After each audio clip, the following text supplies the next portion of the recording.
Hello everyone, welcome to my channel. आज हम इस वीडियो में ऑर्गेनिक केमिस्ट्री का एक बहुत इंपॉर्टेंट कंडेंसेशन रिएक्शन डिस्कस करने वाले हैं, जो है नो वेनेगल रिएक्शन। ये रिएक्शन स्पेशली इंपॉर्टेंट है क्योंकि इस रिएक्शन के थ्रू हम एल्डिहाइड और कीटोन से alpha beta unsaturated carbonyl compound बनाते हैं, जो ऑर्गेनिक सिंथेसिस में बहुत यूजफुल होता है। इस पर्टिकुलर वीडियो में नो वेनेगल रिएक्शन क्या होता है, बेसिक कॉन्सेप्ट एग्जाम्पल के साथ समझेंगे, इसका मैकेनिज्म स्टेप वाइज डिस्कस करेंगे। प्रॉपर इस टॉपिक का हैंडरिटन नोट्स आपको प्रोवाइड करूंगा, जो आपके बीएससी सेमेस्टर एग्जाम्स के लिए बहुत हेल्पफुल होगा। स्टार्ट करते हैं इसके बेसिक कॉन्सेप्ट से कि नो वेनेगल रिएक्शन क्या होता है। Aldehydes and ketones react with compounds containing active methylene group like acetoacetic ester, malonic ester, cyanoacetic ester, etc., and form unsaturated carbonyl compounds. This reaction is called no Vannegel's reactions and is used for preparation of alpha beta unsaturated acid। ठीक है, तो ये basic definition आप समझ सकते हैं। No वेनेगल reaction का basic introduction है। Basically aldehyde and ketones react करते हैं उन कंपाउंड के साथ जिनमें एक्टिव मिथाइलिन ग्रुप प्रेजेंट होता है और रिजल्ट में unsaturated alpha beta unsaturated acid unsaturated carbonyl compound हमको प्राप्त होता है। इस रिएक्शन को नो वेनेगल रिएक्शन कहा जाता है। ठीक है, बहुत सिंपल सा कॉन्सेप्ट है, बहुत सिंपल सा इसका डेफिनेशन है। जब एल्डिहाइड एंड कीटोन्स उन कंपाउंड के साथ रिएक्ट करते हैं जिनमें एक्टिव मिथाइलिन ग्रुप प्राप्त होता है and unsaturated carbonyl compound form करते हैं, बनाते हैं, तो इस रिएक्शन को नो वेनेगल रिएक्शन कहा जाता है। ठीक है, अब यहाँ पे एक टर्म आप देख रहे होंगे, एक्टिव मिथाइलिन ग्रुप। ठीक है, एक्टिव मिथाइलिन ग्रुप क्या होता है? बेसिकली एक्टिव मिथाइलिन ग्रुप जो CH2 ग्रुप होता है, जो दो इलेक्ट्रॉन विड्रॉइंग ग्रुप के बीच में प्रेजेंट होता है। ठीक है, एक्टिव मिथाइलिन ग्रुप किसे कहते हैं? एक्टिव मिथाइलिन ग्रुप CH2 उस ग्रुप को कहा जाता है जो दो इलेक्ट्रॉन विड्रॉइंग ग्रुप के बीच में प्रेजेंट होता है। जैसे एग्जांपल में दिया गया है acetoacetic ester, malonic ester and cyanoacetic ester, ये एक्टिव मिथाइलिन ग्रुप के एग्जांपल्स हैं। ठीक है, तो यहाँ पे ये बेसिक हो गया हमारा। अब यहाँ पे इसका जो रिएक्शन है इसको हम समझते हैं। पहला रिएक्शन है हमारा, यहाँ पे अगर हम रिएक्टेंट्स की बात करें तो यहाँ पे ये हमारा एसिटल्डिहाइड है। ठीक है, एसिटल्डिहाइड है, ये हमारा डाई इथाइल मेलोनेट जो है कंपाउंड है। यहाँ पे आप देख सकते हैं ये जो CH2 है, H2C के फॉर्म में, ये CH2 जो है ये हमारा एक्टिव मिथाइलिन ग्रुप यहाँ पे होगा। ठीक है, ये डाइइथाइल मेलोनेट है और यहाँ पे हमारा पिपरेडिन जो है ये बेसिकली बेस कैटलिस्ट की तरह यहाँ पे काम करता है। तो जब हम एसिटल्डिहाइड को डाइइथाइल मेलोनेट के साथ पिपरेडिन बेस की प्रेजेंस में जो है रिएक्ट कराते हैं तो हमको जो है एक कार्बन आयन एसिटल्डिहाइड, बेसिकली एक अल्फा बीटा अनसैचुरेटेड कंपाउंड प्राप्त होता है।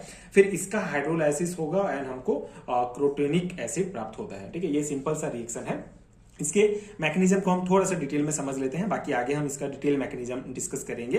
यहाँ पे क्या हो रहा है इस रिएक्शन में कि सबसे पहले ये जो हमारा डाइइथाइल मेलोनेट है, यहाँ पे इसका जो CH2 ग्रुप है, जो एक्टिव मिथाइलिन ग्रुप है, यहाँ से हाइड्रोजन रिमूव होता है। ठीक है, यहाँ से ये जो हाइड्रोजन है ये रिमूव होता है क्योंकि दोनों साइड में आप देख रहे होंगे जो है दो यहाँ पे इलेक्ट्रॉन विड्रॉइंग ग्रुप COOR लगा हुआ है, इलेक्ट्रॉन विड्रॉइंग ग्रुप। तो दोनों के कारण जो है हमारा ये हाइड्रोजन जो होगा ये बाहर निकल जाता है, जिससे एक कार्ब एनायन का फॉर्मेशन होगा। ठीक है, यहाँ पे मैंने डायरेक्ट रिएक्शन लिखा है, मैकेनिज्म के पॉइंट ऑफ व्यू से नहीं लिखा है। तो यहाँ पे क्या होगा, जब यहाँ पे एक ये हाइड्रोजन निकलेगा तो एक कार्ब एनायन का फॉर्मेशन होगा, जैसे CH- CO C2H5 ठीक है, ये एक कार्ब एनायन का फॉर्मेशन होगा। अब ये जो कार्ब एनायन होता है ये क्या करेगा, ये जो हमारा एसिटल्डिहाइड है यहाँ के कार्बोनिल कार्बन पर रिएक्ट करेगा। ये जो एसिटल्डिहाइड का जो कार्बोनिल कार्बन है इसके ऊपर ये कार्ब एनायन रिएक्ट मतलब अटैक करेगा, जिससे हमें फिर ये डाई इथाइल जो अल्फा बीटा अनसैचुरेटेड कंपाउंड है ये प्राप्त होगा। ठीक है, पहला ये स्टेप होगा। उसके बाद अगेन फिर क्या होगा, यहाँ पे जो C2H5 है ये बेसिकली COOH में कन्वर्ट हो जाता है, डिकार्बोक्सिलेशन होता है प्रोसेस, जिससे CO2 बाहर निकलेगा और हमको फिर यहाँ से डिकार्बोक्सिलेशन होगा एंड फाइनल प्रोडक्ट जो है क्रोटोनिक एसिड हमको ये प्राप्त हो जाता है। ठीक है, तो ये बेसिक रिएक्शन है, सिंपल सा मैकेनिज्म है कि सबसे पहले डाइइथाइल मेलोनेट से हाइड्रोजन आइटम बाहर निकलेगा, एक कार्बन आयन बनेगा, ये जो है एसिटल्डिहाइड के जो है हमारा कार्बोनिल कार्बन पर अटैक करेगा, जिससे फिर हमको ये ये कंपाउंड प्राप्त होगा अल्फा बीटा अनसेचुरेटेड कंपाउंड। उसके बाद फिर इसका कार्बोक्सिलेशन होगा, हाइड्रोलिसिस मतलब H2 इसमें ऐड होगा जिससे क्रोटोनिक एसिड हमको प्राप्त होगा। ये सिंपल मैकेनिज्म है। ये जो सेकंड हमारा रिएक्शन है सेम है, यहाँ पे भी आप बेंजल्डिहाइड को जब हम डाइइथाइल मेलोनेट के साथ रिएक्ट करते हैं पिपरेडिन बेस की उपस्थिति में तो सेम मैकेनिज्म में ये भी काम करता है और हमको सिनेमिक एसिड जो है फाइनल प्रोडक्ट यहाँ पे प्राप्त होता है। ठीक है, तो अगर सिंपली आपका एग्जाम में पूछा जाता है व्हाट इज नो वेनेगल रिएक्शन, तो आप इसका ये डेफिनेशन एंड ये 2 रिएक्शन लिख सकते हैं, इनफ रहेगा। बट अगर लॉन्ग टाइप क्वेश्चन में पूछा जाता है जिसमें आपको मैकेनिज्म भी पूछा जाता है तो ये यहाँ पे आप मैकेनिज्म जो है लिख सकते हैं अपने एग्जाम में। ये मैकेनिज्म मेन है। यहाँ पे कॉन्सेप्ट क्या है कि ester anion is formed by the reaction of alkali catalyst piperidine और pyridine etc. and this anion then adds up to carbonyl group of the aldehyde। ठीक है, तो यहाँ पे बेसिकली जो हमारा बेस है वो मेन है। बेस यहाँ पे हम पिपरेडिन या फिर पिरिडिन जो है ये एज ए कैटलिस्ट हम यहाँ पे यूज करते हैं, बेस कैटलिस्ट। ठीक है, तो यहाँ पे सबसे पहले क्या होगा, जो एक्टिव मिथाइलिन ग्रुप के हाइड्रोजन होंगे, ये एक्टिव मिथाइलिन ग्रुप है, ये जो हाइड्रोजन होगा ये बेस जो है बेसिकली ये हाइड्रोजन को रिमूव कर देता है इथाइल एसीटेट के।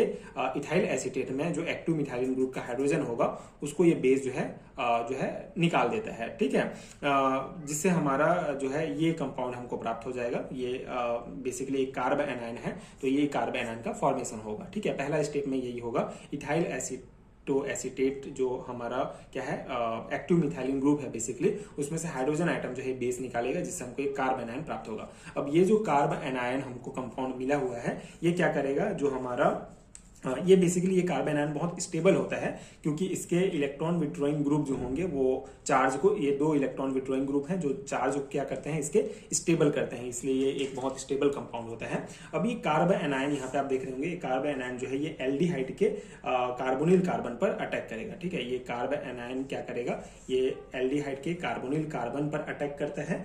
कार्बन पर अटैक करेगा तो क्या होगा, पाई इलेक्ट्रॉन जो है वो ऑक्सीजन पर शिफ्ट हो जाते हैं। ये जो पाई इलेक्ट्रॉन है ये ऑक्सीजन पर शिफ्ट हो जाएगा एंड ऑक्सीजन पर जो है पार्शली नेगेटिव चार्ज आ जाता है जिससे हमको एक इंटरमीडिएट कंपाउंड प्राप्त होता है जिसको एल्कोक्साइड आयन कहा जाता है। ठीक है, यहाँ पे सिंपल सा ये जो हमारा कार्बन आयन है कार्बोनिल कार्बन पर अटैक किया जिससे ये पाई इलेक्ट्रॉन्स ऑक्सीजन पर शिफ्ट हो जाते हैं, ऑक्सीजन पर पार्शली नेगेटिव चार्ज आ जाता है जिससे हमको एक इंटरमीडिएट कंपाउंड प्राप्त होता है जिसको कहते हैं एल्कोक्साइड आयन। ठीक है, अब ये जो एल्कोक्साइड आयन है ये बेसिकली क्या करेगा, प्रोटॉन ले लेगा। यहाँ पे नेगेटिव चार्ज है तो प्रोटॉन जो है लेगा जिससे जो ऑक्सीजन है यहाँ पे हाइड्रोजन जुड़ जाएगा और OH बन जाएगा। ठीक है, प्रोटॉन यहाँ पे प्रोटोनेशन होगा, प्रोटॉन यहाँ पे ये ले लेगा जिससे ये कंपाउंड हमको प्राप्त होगा। ठीक है, ये बेसिकली बीटा हाइड्रोक्सी इंटरमीडिएट है जो एक प्रकार का एल्डोल टाइप का ये एल्डोल है ये। ठीक है, बेसिकली आप जब हमने पिछले वीडियो में एल्डोल कंडेंसेशन का कॉन्सेप्ट समझा था उसमें हमको जो ये कंपाउंड प्राप्त होता था उसको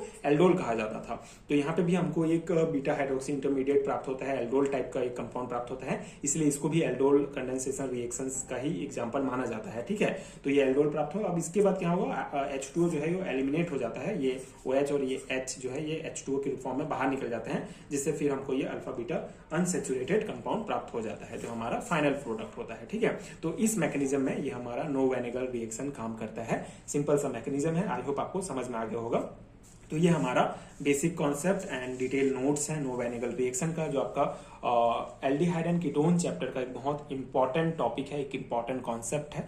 तो उस अकॉर्डिंग मैंने ये नोट्स प्रोवाइड किया है आपके सेमेस्टर एग्जाम्स के लिए, तो इसको आप अपने सेमेस्टर एग्जाम में डायरेक्टली लिख सकते हैं एंड आई होप कि ये कॉन्सेप्ट आपको समझ में आ गया होगा। अगर आपको पेड हैंड रिटन नोट्स चाहिए तो नीचे डिस्क्रिप्शन बॉक्स में आपको PDF स्टोर का लिंक मिल जाएगा, वहां से आप चेक कर सकते हैं, वहां से आप paid handwritten notes download कर सकते हैं जो आपके एग्जाम प्रिपरेशन के लिए बहुत हेल्पफुल होगा।